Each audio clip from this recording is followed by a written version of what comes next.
Today, the February Chart Fest.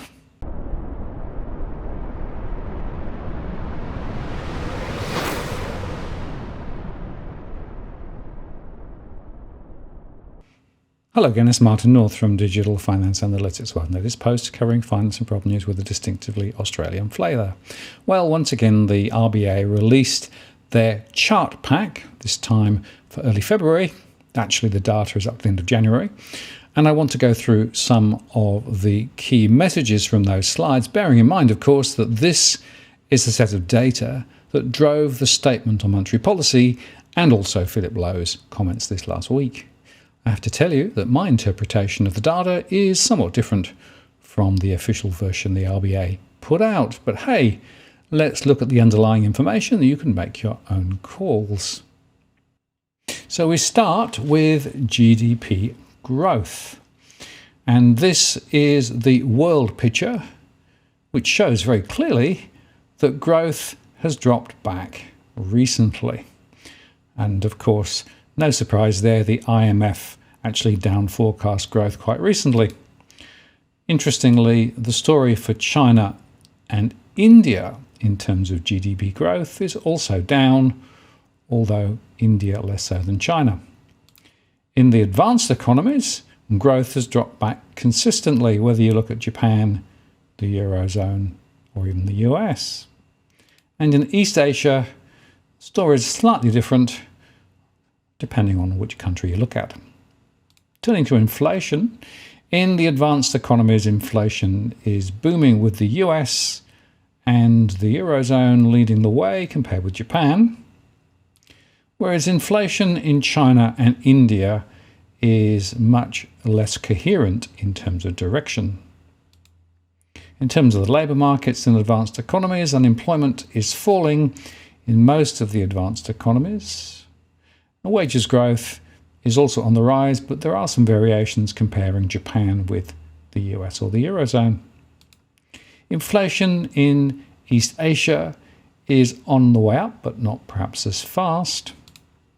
And turning to China activity indicators, you can see there that whether you look at PMI, industrial production, or real estate sales, or even fixed asset investments, they are all significantly down. So that tells us that China, from an economic perspective, appears to be slowing.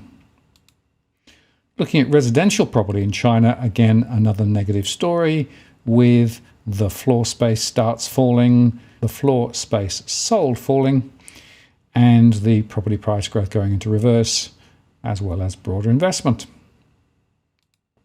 China also provides information on total social financing growth, which shows that there has been a slight uptick in the last month or so, but compared with 2009, the total investment pool is much smaller.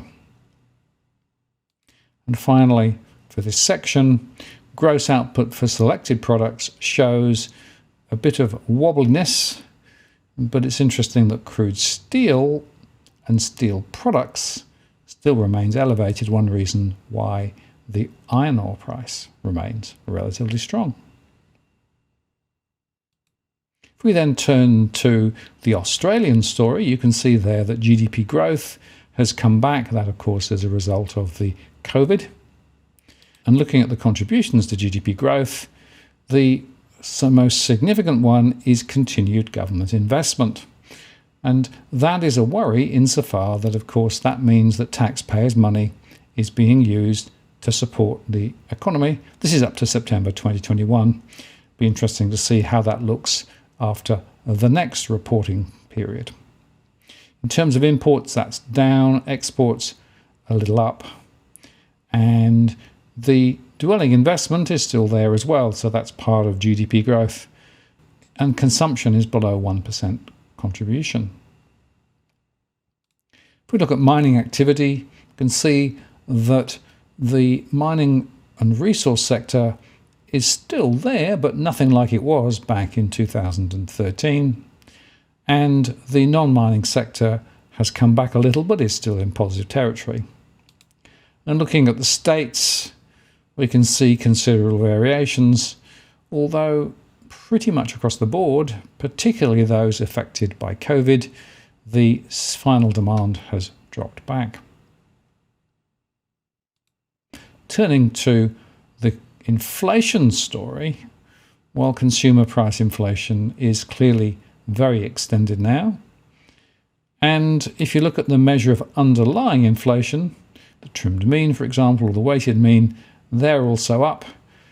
And excluding the volatile items, they're still close to the top of the target range of 3%, but slightly below. So the RBA is saying nothing to see here. Inflation will probably move a little higher, but a lot of it's to do with supply chain disruption. We'll see. And it's also worth comparing tradable and non-tradable inflation, insofar that non-tradables do seem to be more buoyant than tradables. Those, of course, are excluding volatiles. So to an extent, those numbers are relatively meaningless in any case. Turning to the household sector, consumption is all up and down, and some of that, of course, is stimulated by government handouts, as well as the question of whether households are able and willing to spend or not, thanks to the lockdowns, even if they're informal. But it is worth noting that disposable income seems to be going backwards now, and that, of course, is because the government support is being withdrawn. The savings ratio is still very high, and that, again, is explained partly by people not being willing to spend because of COVID, and partly, again, to the earlier government stimulus packages that were paid through. I expect to see the savings ratio remaining elevated because business confidence is not that strong at the moment. Consumer sentiment, you can see, is just slightly above the long-term average. Private dwelling investment is quite strong. The residential building approvals have fallen from their recent peaks. That's partly because of the removal of the home builder program. And house prices and household debt continues to rise. House prices very, very strong, up 22% or so over the last year. The household debt, of course, is also rising now because households are borrowing more. Looking at the household wealth and liabilities, net wealth is extended, but that is because of the value of dwellings particularly, plus, of course, stock market performance. The liabilities, in other words, the loans, continues to rise as well. And remember that this is an average. Different households have a very different set of footprints. In terms of house prices, all of the indices, whether it's the ABS, Residex, APM or CoreLogic, all show considerable rises over the last 12 months, but now perhaps beginning to turn. And home loan commitments continue at very significantly high levels, particularly for owner-occupied borrowing, but investor lending is now coming back and is now at the same level as it was in 2014-15. That was before APRA intervened. So we might expect some intervention from APRA relating specifically to investment lending. Within the business sector, business investment is still very low. The capital expenditure for mining and non-mining tells an interesting story. Mining investment is off its peak. Non-mining is still relatively high. And looking at the business components, we can see a fall in machinery and equipment. The engineering and buildings are also moving along, but there is not a considerable uptick in terms of investing for the future that I can see. Looking across the various industry groups, mining has come off its tops, and some of the other have taken up. Construction remains there as well. Now, looking at the private non-financial corporation profits, the non-mining sector has definitely dropped back, but mining is booming, and that's to do with the very high price of especially iron ore and also some coal, and the exchange rate movements. Looking at the NAB business survey, business conditions and confidence are not looking that flash at the moment, and there are also significant issues with capacity utilization as well. Looking at lending to business, we can see that large businesses are actually borrowing more, but lending to small business continues to ease back that is a considerable problem. And certainly we are seeing in our surveys many small businesses struggling to get finance at the moment. And looking at the collateral type, we can see there that the unsecured lending amongst small businesses is holding up, but secured by residential property lending for small businesses is definitely coming off. The business lending rates have come down, of course. That's true for all types of business, but small businesses are paying significantly more than the medium and large businesses. And again, that's putting a lot of pressure on that sector of the economy. And across the various industries, we can see that the rental sector, the agricultural sector, and other services are pretty strong, as is construction. And looking at business loan commitments, we can see there that there has been a considerable spike recently in the construction sector and for working capital. Looking at the credit and money statistics, we can see that credit has definitely started to accelerate, and broad money is also quite strong. In terms of credit growth, business investment has been very volatile, but is currently up. Now, some of that is businesses having to borrow because of the pressures relating from the recent lockdowns rather than for investment purposes. We also see growth in credit for investor purposes, as well as the good old owner-occupier housing, which is still moving up. And if we look at the monetary aggregates, we can see that the M3, the broad measure, is down, but still somewhat elevated. And if we look at credit growth by sector, we can see that it's all about housing still. Housing is by far the biggest engine in terms of growth, although businesses have moved up, as I explained, partly because of the need to get working capital. Personal credit was down and is still in negative territory, but less so than previously. Turning to factors of production, we can see that the net capital stock and the working age population are both down. Now, the working age population is one that I think is very significant, because what that is telling me is that there are more people who are stepping out of the workforce, perhaps because they have given up looking for work, and that means they fall out of the employment numbers. Now, I think this is one of the big reasons why it is that the employment rate is so low relative to history. There are so many people, perhaps in their mid to late 50s, who've given up. In terms of wage price index growth, there is very little good news here. The wage price index growth is still below inflation, so people in real terms are generally going backwards. Looking at the capital ratios, the capital labour ratio is up considerably and the output ratio is up somewhat. That's a problem, because that basically says that there is costs on the input side that is not actually necessarily translating on the output side. As a result of that, the unit labour cost growth has been very strong. The average earnings per hour, though, is still very weak, and the productivity is not flash at all. So we have a very unproductive labour force in Australia at the moment. Looking at the employment and participation rates, we can see that the participation rate is higher and the employment to working age population is higher too. But remember what I said earlier on, there are a lot of people who have taken themselves out of the workforce.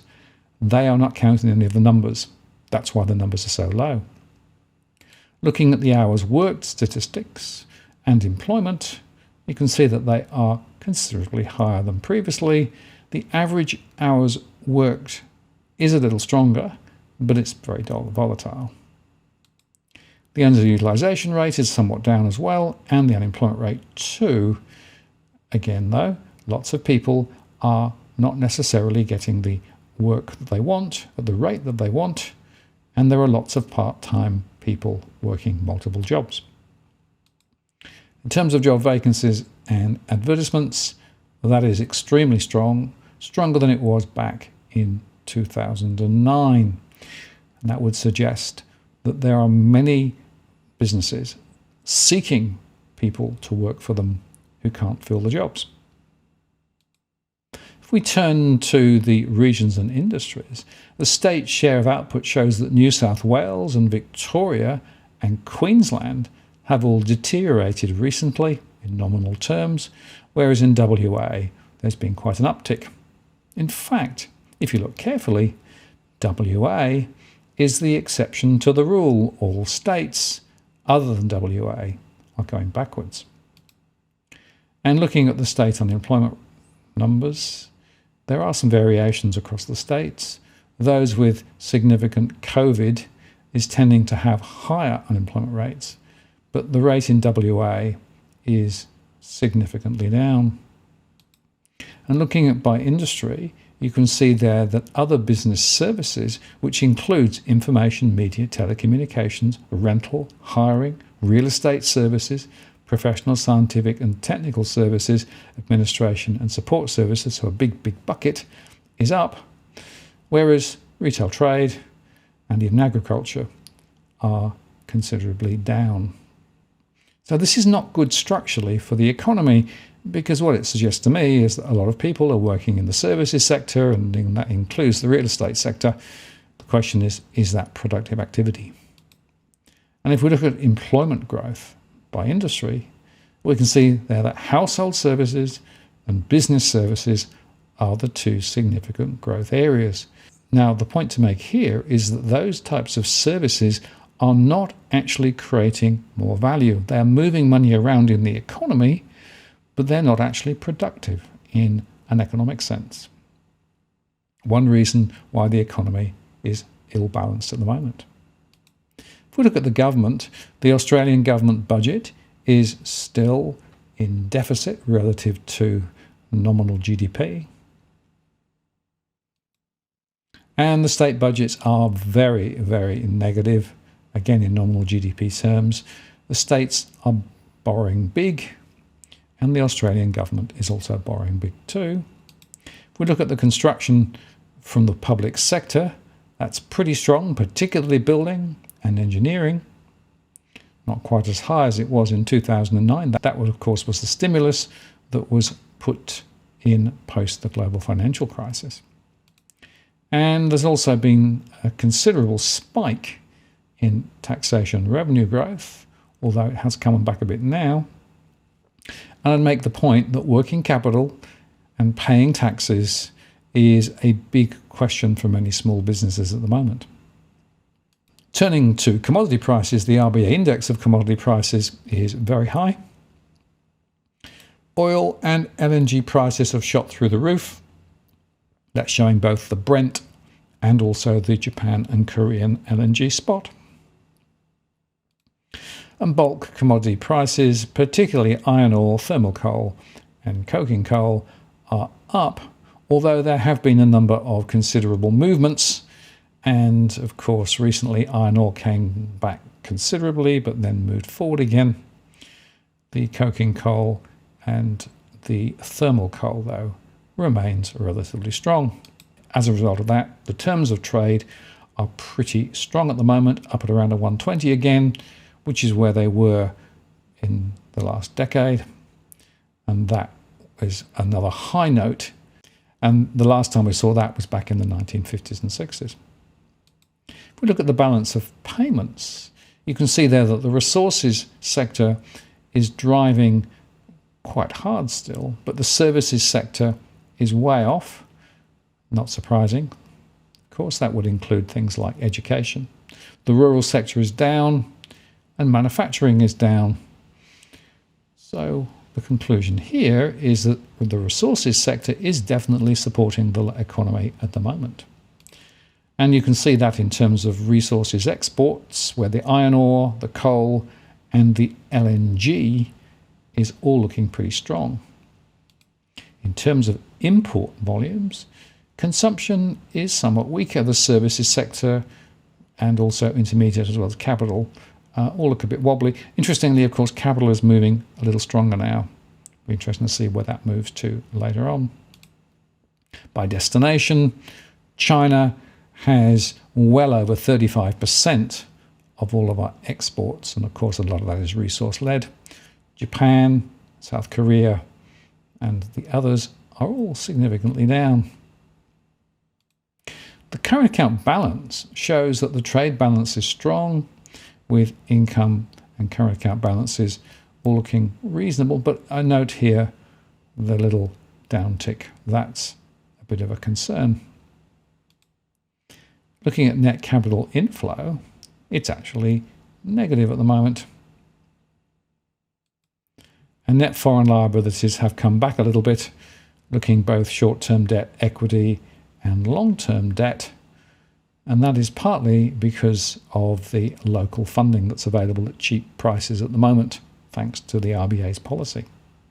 And our external position shows that our gross foreign liabilities are up about 4 trillion, and the foreign currency and Australian dollar assets are sitting at around 3 trillion. So in other words, there's a 1 trillion gap.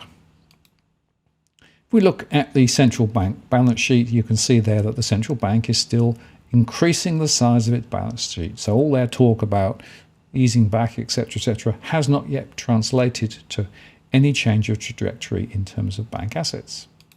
In terms of the liabilities, as expected, they pretty much mirror the same trend. Around the world, central banks' total assets have never been higher, and that, of course, reflects the quantitative easing programs that have been a feature of central bank strategies for quite some time, and especially over the last couple of years. And central bank government bond holdings have also risen. Australia's actually have risen more relatively than any other. If we look at interest rates, the cash rate, of course, is still languishing very close to zero. Policy interest rates, again, are low in most countries and, of course, negative in Japan. The cash rate and the 90-day bill rate, in terms of yield, is still relatively low. And in fact, the real cash rate, which is inflation adjusted, is negative. If we look at policy interest rates across selected advanced economies, you can see the signs of some upward movement, and we're going to see more of that ahead, of course. In terms of China, the monetary policy there has been to drive rates lower and reduce the reserve requirements for large institutions, medium institutions, and small institutions. So China is trying to prop up their economy. The 10-year Australian government bond yield has started to move up. It's now close to 2%. And in terms of policy interest rates in emerging markets, again, it's interesting to watch some of the recent changes significantly varying across different countries. The 10-year government bond yields across the globe are on the way up, particularly in the US and also even in Germany. But interestingly, in China, they're going down. And as a result of all that, the spread between the 10-year bond yield and the cash rate has moved up. Now, the Australian non-financial corporate bond yield is rising. It's still very low. This is looking at the BBB bonds. But what this means is that there is a higher cost on corporates to issue corporate bonds, and even the A-class bonds are also rising slightly higher. So whilst the rates are still very low compared with historical costs, this move up is actually quite significant and will probably continue to go higher. If we look at the differential between Australian and US 10-year government bonds, you can see there that it has moved now up a little. The Australian non-financial corporate bond spreads are also a little higher, and US corporate bonds are also on the way up. In other words, the costs of capital to corporates around the world are rising. Unless you're in Japan, where they continue to drive them lower. In the US, the corporate bond spreads are beginning to move up. Nothing like where they were when we had the flash crash, but nevertheless, they are moving a little higher. That's one to watch if the Fed does start to lift interest rates and end QE as expected. The emerging market government bond yields are also a little higher. Those movements may not appear particularly large, but in percentage terms, they are enough to pull a number of emerging markets potentially into difficulty. If we look at the average housing interest rate, you can see there the reference rates have come down and the new loans are tending to be significantly cheaper than the existing loans. Now, as I keep saying, so many people are not on the best possible rate they can be and are paying more than they need to for their mortgage. The data continues to show that many people are too lazy to seek out the best deals. In terms of fixed housing interest, you can see there that the rates are starting to move up. That is because the cost of funds, particularly down the yield curve, is continuing to rise. I expect the 3-year maturity mortgages to be more expensive ahead. And if I look at the housing interest rates, you can see there that both for owner-occupied and investor and interest only, they're considerably down from where they were, but you have to expect that at some point that will turn. If I turn to the Australian business lending rates, you can see there that once again they are relatively low, but small businesses are paying considerably more than their large business cousins. Let's now turn to the share price accumulation indices, and we can see there that the ASX, the S&P 500 and the MSCI have all been up, but are now adjusting back slightly. And of course the question is, how much of a fall will there be? Will it mirror the global financial crisis when prices considerably were lower, or will it be just a wobble? Watch this space. If you look amongst the advanced economies, the share price in the US is definitely down a bit, and in the UK too. Japan is also going sideways and slightly down too, so it's a pretty consistent story across most of the advanced economies. And in the emerging markets, again, there is quite considerable volatility and quite strong divergence between different economies as to what's happening. And it's worth highlighting the fact that China's markets at the moment are still not too bad, whereas the emerging Asia markets have gone into reverse. Turning to bond issuance, you can see there that the Australian government bond issuance has hit yet another new high, as has the bond issuance by state governments, whereas non-government bonds are actually off their highs. The total non-government bonds on issue are, interestingly, supported by non-financial corporations and a rise in asset-backed securities, but a fall in financials, and that's because the financials have been able to supplement their capital with cheap deposits. Non-government bond issuance has been quite strong, and interestingly, a lot of it is onshore, although the offshore momentum is also now stronger than it has been. In terms of non-government bonds on issue in Australia, once again, you can see the rise in asset-backed and non-financial corporations and a fall in financials. In the US and the Euro area, corporate bond issuance has actually eased back, particularly in the US. That's reflecting the higher costs that I mentioned before. Whereas in the emerging markets, bond issuance has essentially been quite strong, especially in local currency denominated in China. We look at exchange rates. The exchange rate has had an impact. The Australian dollar trade weight index has come back. We look at the official reserve assets. They are extremely strong. The Aussie dollar has come back, and most commentators are suggesting that it could go weaker. Depends, of course, on what happens to the US dollar. The US dollar itself has come back a little, but is still relatively strong. And it could well be that if, in fact, the Fed lifts interest rates, that could put more strength on the US dollar. If we look at selected Asian currencies against the US dollar, there's been a little bit of movement down, That's pretty consistent across most, but it does vary by individual currency. And if we look at the nominal trade weighted indices, we can see there that there are some variations between the US dollar and the yen and the euro.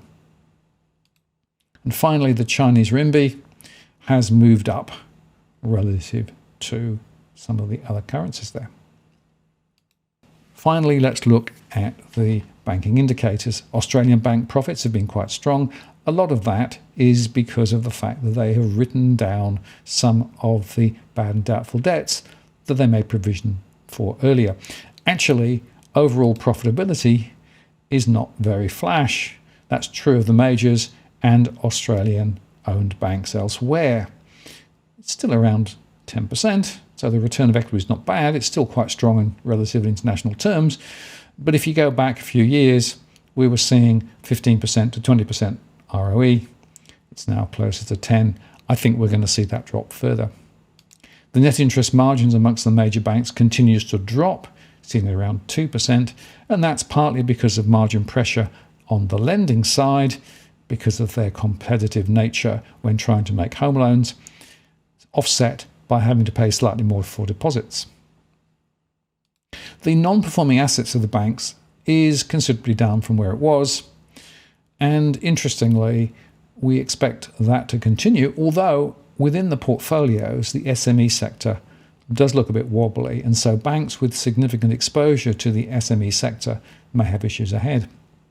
If you look at the domestic book, you can see there that the business story is still relatively okay compared to where it was. Housing is definitely up, and personal is up a bit, but there is a little bit of movement down, and that is helped by low interest rates.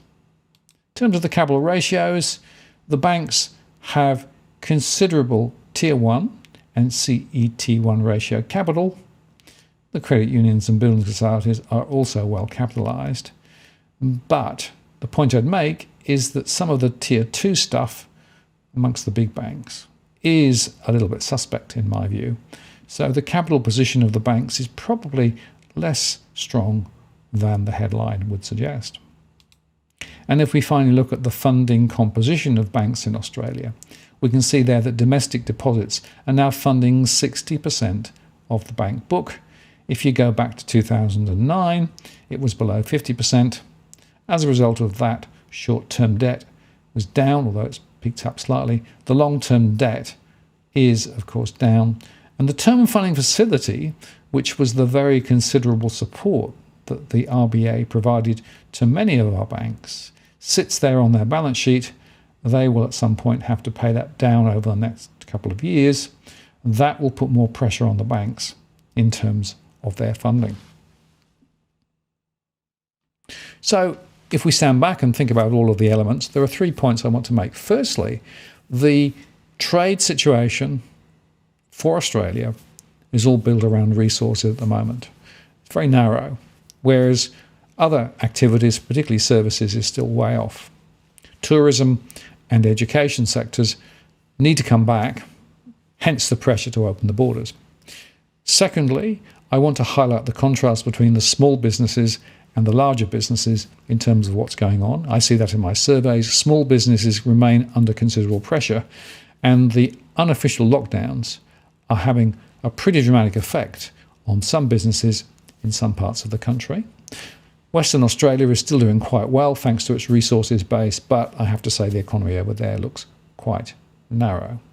Third point to make is that household debt continues to rise, house prices continue to rise, the bank's balance sheets continue to rise, and bank profitability has been supported by writing down earlier write-offs for bad and doubtful debts. So the underlying margins of the banks are under considerable pressure. And that's going to be interesting then to see how they position their pricing, because they're still desperate to write more mortgages. They're trying to switch people away from fixed to variable to outsource the risks to individual borrowers. But there are also some banks like ANZ who've underperformed dramatically in the mortgage sector in the last year or so, and they're going to try and take a leading position in terms of price to claw that back. So, hope that was of some use in terms of trying to help to understand the global and local position. The economies all around the world are in a very interesting stage. Central banks are beginning to think about having to deal with inflation, lift interest rates, dial back on quantitative easing. That's why I say that it is very difficult to predict how this could play out at the moment, whether the future will be inflationary or deflationary, whether we will get stagflation or whether we won't. But I have to say, the central banks so far have been big on talking. Apart from in China and a bit in Japan, they haven't actually done much. So it will be interesting to see whether the Fed, the RBA, does much at all. In the UK, of course, they lifted rates again this week, and they are actually now talking about dialing back the quantitative easing. It'll be very interesting to see how that impacts the broader economy. So I think we're in a quite uncomfortable situation at the moment, many variables, and a lot of uncertainty about how things are going to play out. I'm Martin North from Digital Finance Analytics. Many thanks for watching, and I'll see you again next time.